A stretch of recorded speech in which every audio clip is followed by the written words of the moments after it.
Halo semuanya, kelas 6B. Bagaimana kabar kalian hari ini? Ketemu lagi dengan Ibu Yanti. Kali ini kita akan membahas tentang pembangkit listrik ya. Untuk semua anak-anak mohon ditonton dan disimak ya. Di sini pembangkit listrik terdapat 4, yaitu pertama pembangkit listrik tenaga bayu atau angin yang disingkat dengan PLTB. Yang kedua, pembangkit listrik tenaga air yang disingkat dengan PLTA. Yang ketiga adalah pembangkit listrik tenaga surya yang disingkat menjadi PLTS. Sedangkan yang terakhir adalah pembangkit listrik tenaga uap yang disingkat menjadi PLTU. Pembangkit listrik tenaga air atau PLTA adalah pembangkit yang mengandalkan energi potensial dan kinetik dari air untuk menghasilkan energi listrik. Di Indonesia sendiri, pembangkit listrik tenaga air memanfaatkan dari bendungan yang sengaja dibuat untuk menghasilkan listrik. Bendungan menjadi salah satu sumber alternatif yang mampu menghasilkan listrik dengan jumlah besar, sehingga dapat mengaliri akses listrik ke rumah dan jalanan. Cara kerja PLTA yaitu air menjadi sarana potensial yang bisa digunakan untuk menggerakkan turbin. Lalu air yang ada di bendungan akan turun ke dalam lubang untuk memutar turbin. Perputaran turbin tersebut akan menghasilkan energi mekanik yang dikonversi melalui generator menjadi energi listrik. Setelah itu akan diteruskan ke power supply listrik dan akan disambungkan oleh kabel.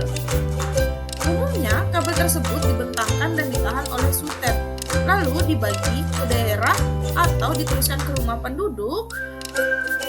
Selain itu, air yang sudah melewati turbin akan disalurkan ke sungai agar bisa dimanfaatkan oleh warga sebagai sumber kehidupan. Pembangkit listrik tenaga angin atau bayu yang disingkat menjadi PLTB. Salah satu energi alternatif untuk menghasilkan listrik adalah energi angin. Secara sederhana, angin didefinisikan sebagai udara yang bergerak dari tekanan tinggi ke tekanan yang rendah, atau dari suhu udara rendah ke suhu udara yang tinggi, yang terjadi akibat pemanasan matahari terhadap atmosfer dan permukaan bumi. Angin merupakan salah satu bentuk energi yang tersedia di alam yang diperoleh melalui konversi energi kinetik. Energi dari angin diubah menjadi energi kinetik atau energi listrik menjadi angin dapat memberikan kontribusi signifikan bagi pengurangan emisi karena tidak dihasilkan emisi CO2 atau karbon dioksida selama produksi energi listrik oleh kincir angin. Cara kerja pembangkit tenaga angin yang dikenal sebagai pembangkit listrik tenaga bayu atau PLTB cukup sederhana. Energi angin yang memutar kincir diteruskan untuk memutar baling-baling pada generator di bagian belakang kincir angin sehingga menghasilkan energi listrik. Pembangkit listrik tenaga uap atau PLTU adalah pembangkit listrik yang mengandalkan energi kinetik dari uap untuk menghasilkan energi listrik. Bentuk utama dari pembangkit listrik jenis ini adalah generator yang seporos dengan turbin yang digerakkan oleh tenaga kinetik dari uap panas atau kering. Pembangkit listrik tenaga uap menggunakan berbagai macam bahan bakar terutama batu bara dan minyak. Pembangkit listrik tenaga surya atau yang disingkat menjadi PLTS adalah pembangkit listrik yang mengubah energi surya atau cahaya matahari menjadi energi listrik. Penggunaan PLTS ini ada dua cara, yaitu melakukan pemusatan panas energi matahari dan juga menggunakan panel surya. Pemusatan energi panas merupakan salah satu cara yang bisa dilakukan untuk menghasilkan listrik.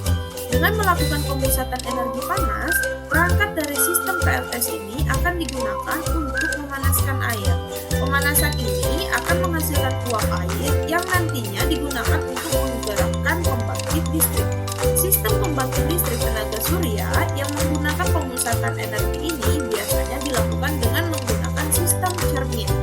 Sistem tersebut kemudian dikombinasikan dengan sistem pelacak penggerak matahari sehingga mendapatkan panas matahari yang maksimal sepanjang hari.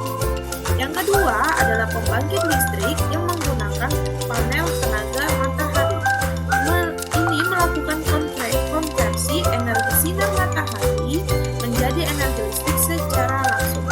Keberadaan dari teknologi ini bekerja dengan menggunakan konsep fotovoltaik. Konsep fotovoltaik merupakan sebuah konsep di mana cahaya matahari akan dikonversikan secara langsung menjadi energi listrik melalui sel surya.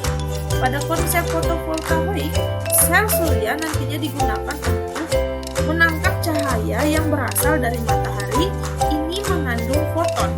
Foton adalah satuan terkecil dari tenaga surya yang bisa ditangkap oleh sel surya. Foton yang menabrak akan mengalami proses yang pada akhirnya menyebabkan munculnya aliran pada sel surya tersebut. Terima kasih sudah menonton. Sekian video yang Ibu bisa sampaikan ya. Semoga bermanfaat. Tetap jaga kesehatan di rumah.